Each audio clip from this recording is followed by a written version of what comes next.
الحمد لله نحمده ونستعينه ونستغفره ونعوذ بالله من شرور أنفسنا ومن سيئات أعمالنا إنه من يهدي الله فلا مضل له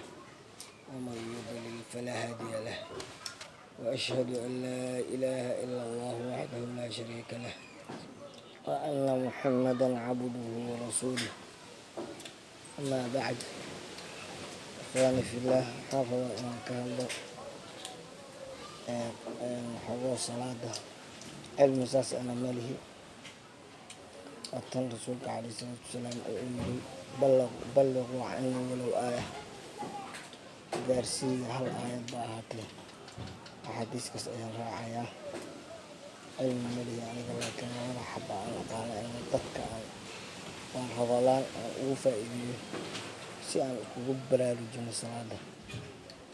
salaadu fadaailka ay leedahay salaadu inankii ka taga bacdul culamaa waxay leeyihiin sida ay macnaha qur-aanka uga sheegaya salaadan ka taga waa gaal tan Allah subxaanahu wa tacaala uu leeyahay maa salakakum fi saqar saqara maxaa idin geliyey qaaluu lam naku min almusalliin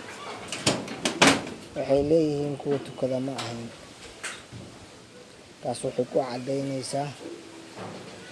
salaadu macnaha ma tukanayno ama sidaa darteeda ugu jirnaa saqada walaalayaal salaada waa xiriirka allah iyo subxaanahu wa tacaala iyo addoonkiisi xiriirka u dhaxeeya waa salaada haddaanu ka tagno oo wax xiriira alla nagama dhexeeya macnaha salaada qofkii ka tago xiriir alla kama dhexeeya waxaan isku baraarujinaynaa salaada inaan tukano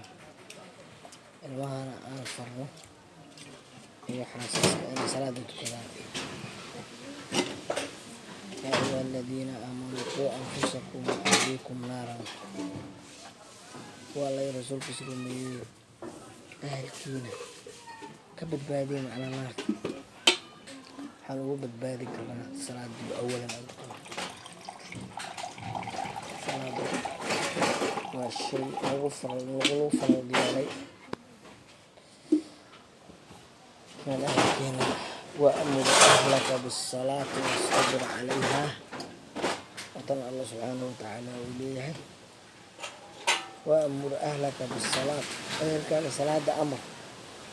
واصطبر عليها كل صبر